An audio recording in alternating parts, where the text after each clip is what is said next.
യു.ഡി.എഫിനെതിരെ വർഗീയ ചേരിതിരിവ് പരാമർശം നടത്തിയ എൽ.ഡി.എഫ് സ്ഥാനാർത്ഥി എം.വി. ബാലകൃഷ്ണന് മറുപടിയുമായി രാജ്മോഹൻ ഉണ്ണിത്താൻ. വർഗീയ ചേരിതിരിവ് നടത്തിയതിന് തെളിവുണ്ടെങ്കിൽ ഹാജരാക്കട്ടെയെന്ന് രാജ്മോഹൻ ഉണ്ണിത്താൻ വെല്ലുവിളിച്ചു. കേരളത്തിലെ 7% വോട്ട് യു.ഡി.എഫിന് അനുകൂലമായി മാർക്സിസ്റ്റുകൾ ചെയ്തിട്ടുണ്ടെന്നും ഉണ്ണിത്താൻ പറഞ്ഞു. ലോക്സഭാ തെരഞ്ഞെടുപ്പ് പ്രചാരണത്തിൽ ബി.ജെ.പിയെ കടത്തിവെട്ടും വിധം യു.ഡി.എഫ് വർഗീയ ചേരിതിരിവ് ഉണ്ടാക്കിയെന്നായിരുന്നു എൽ.ഡി.എഫ് സ്ഥാനാർത്ഥിയായ എം.വി. ബാലകൃഷ്ണന്റെ പ്രതികരണം. ഇതിനെതിരെയായിരുന്നു രാജ്മോഹൻ ഉണ്ണിത്താൻ ആഞ്ഞടിച്ചത്. രാജ്മോഹൻ ഉണ്ണിത്താൻ അങ്ങനെ വർഗീയ പ്രചരണം നടത്തി എന്നുള്ളതിൻ്റെ എന്തെങ്കിലും ഒരു തെളിവ് അവർ ഹാജരാക്കട്ടെ.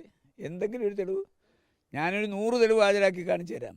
അപ്പോൾ ഈ തെരഞ്ഞെടുപ്പിൽ ഏറ്റവും കൂടുതൽ വർഗീയത പ്രചരിപ്പിച്ചത് മാർക്സിസ്റ്റ് പാർട്ടിയാണ്. ഞാൻ വർഗീയത പ്രചരിപ്പിച്ചെങ്കിൽ തെരഞ്ഞെടുപ്പ് കമ്മീഷൻ പരാതി കൊടുക്കട്ടെ, തെളിവ് ഹാജരാക്കട്ടെ. രാഹുൽ ഗാന്ധിക്കെതിരെയുള്ള മുഖ്യമന്ത്രി പിണറായി വിജയന്റെ പരാമർശത്തിൽ ഇടതുപക്ഷം അസ്വസ്ഥരാണ്. നെഹ്റു കുടുംബത്തെ അപമാനിക്കാൻ മുഖ്യമന്ത്രി പിണറായി വിജയൻ വളർന്നോ എന്നും രാജ്മോഹൻ ഉണ്ണിത്താൻ ചോദിച്ചു. രാഹുൽ ഗാന്ധിയുടെ DNA കുറിച്ചൊരു മുഖ്യമന്ത്രി അങ്ങനെ ഒരു വിവരക്കേട് പറഞ്ഞ ഒരു MLA അയാൾ സപ്പോർട്ട് ചെയ്യാന്ന് പറഞ്ഞാൽ ഒന്ന് ആലോചിച്ച് നോക്കേ. അപ്പോൾ അതിൻ്റെ അർത്ഥം എന്താണ്? അപ്പോൾ ആരെയാ നെഹ്റു കുടുംബത്തെ അവമാനിക്കാൻ വേണ്ടി പിണറായി വിജയൻ വളർന്നോ? ആരൊക്കെ എവിടെയൊക്കെ വോട്ട് ചെയ്തു, വോട്ട് കുറഞ്ഞു എന്നത് 4-ാം തീയതി പുറത്തുവരും. CPIM കേന്ദ്രങ്ങളിലെ വോട്ടുകൾ തനിക്ക് കൂടുതൽ ലഭിച്ചുവെന്നും അദ്ദേഹം പറഞ്ഞു. മോഡിക്കും പിണറായിക്കുമെതിരെയുള്ള ജനവികാരം വോട്ടായി മാറുമെന്നും രാജ്മോഹൻ ഉണ്ണിത്താൻ പ്രതികരിച്ചു. Reporter Arjun Hema, in reporter, Kasaragod.